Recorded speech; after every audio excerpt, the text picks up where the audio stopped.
తెలుగు రాష్ట్రాల్లో 450కి పైగా రోబోటిక్ సర్జరీలు సక్సెస్ఫుల్ గా చేసిన ఘనత మణిపాల్ హాస్పిటల్దే. గౌరవ ముఖ్యమంత్రి గారికి శ్రీ నారా చంద్రబాబు నాయుడు గారికి నా హృదయపూర్వక నమస్కారాలు. వేదిక పైన ఉన్న నాటి గౌరవ మంత్రివర్గ సభ్యులందరికీ, వేదిక పైన ఉన్న ఎంపీ గారికి, ఎమ్మెల్యే గారికి, నాయకులందరికీ నా హృదయపూర్వక నమస్కారాలు. ఇక్కడికి విచ్చేసిన విశిష్ట అతిథులందరికీ, ప్రతి ఒక్కరికి నా హృదయపూర్వక నమస్కారాలు. అమ్మ అంటే ఇది వర్ధంతి కదా, అరిస్తే బాగుండదని.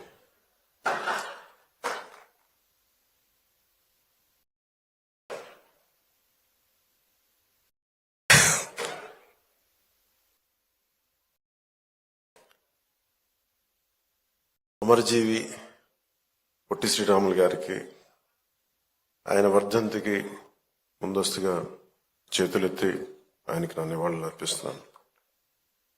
మనం ఎందుకు వర్ధంతులు కానీ, జయంతులు కానీ, మహానాయకులు ఎందుకు మనం చేసుకోవాలి అంటే, మనిషి మర్చిపోవడం సహజం, మరుపు చాలా సహజం. ఎవరైతే మనకు అన్నం పెట్టారో, ఎవరైతే మనకు నిలబడ్డారో, ఎవరైతే మన కోసం పనిచేశారో, తల్లిదండ్రులు కూడా మర్చిపోతాం మనం. హ్యూమన్ మెమరీ అంత, హ్యూమన్ సైకాలజీ అలాంటిది. కంటిన్యూటీ ఆఫ్ మెమరీ చాలా అవసరం. మన తాతలు ముత్తాతలకు కూడా మనం ఎందుకు పితృదేవతలు అని చెప్పి మనం పిండం పెడతామంటే, ఎవరి వల్ల అయితే మనం వచ్చాం వాళ్ళు మర్చిపోకూడదని చెప్పి.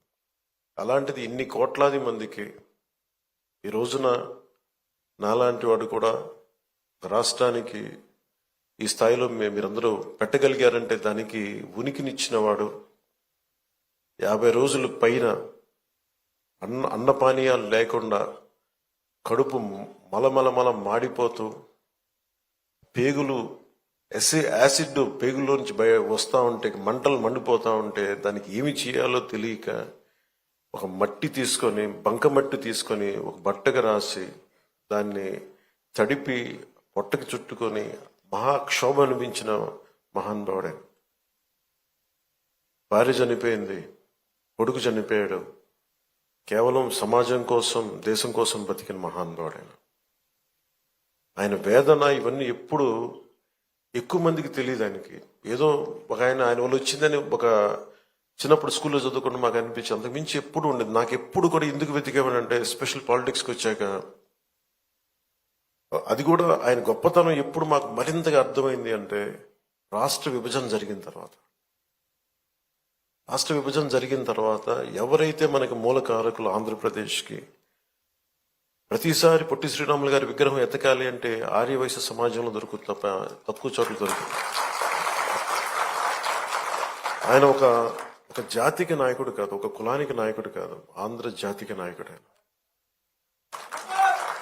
అలాగే భాషా ప్రయుక్త రాష్ట్రాలకి ఆద్యుడు, దానికి దారి వేసినవాడు. స్వాతంత్రం వచ్చిన తొలి రోజుల్లో ఇది.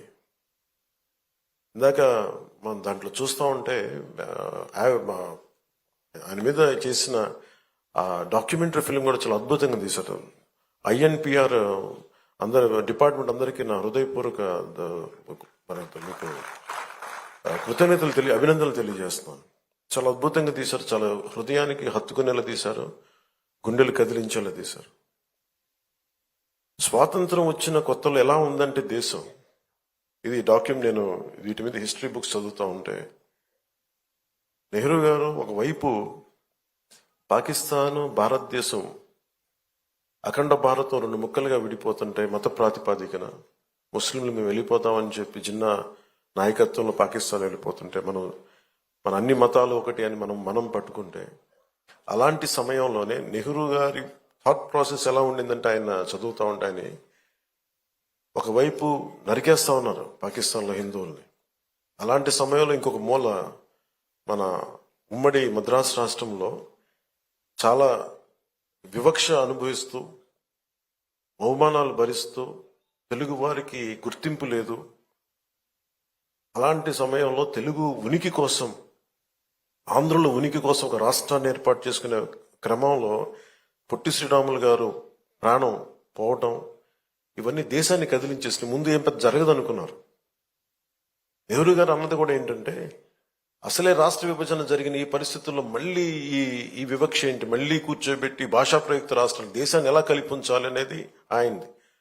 ఒకవైపు ఏమో వాస్తవం ఏంటంటే ఇక్కడ మీరు సంబంధం లేదని చెప్పేసి వివక్ష. వీటి మధ్యలో రాష్ట్ర నాయకులు కానీ దేశ నాయకులు కానీ ఎంతో నలిగిపోయి ఆయన కూడా ఎందుకు ఆయన మీద కోపం అందరికి ఎందుకు రాలేకపోయారు, ఎందుకు శవాన్ని మోయడానికి ఎందుకు రాలేదంటే కోపం అన్నమాట.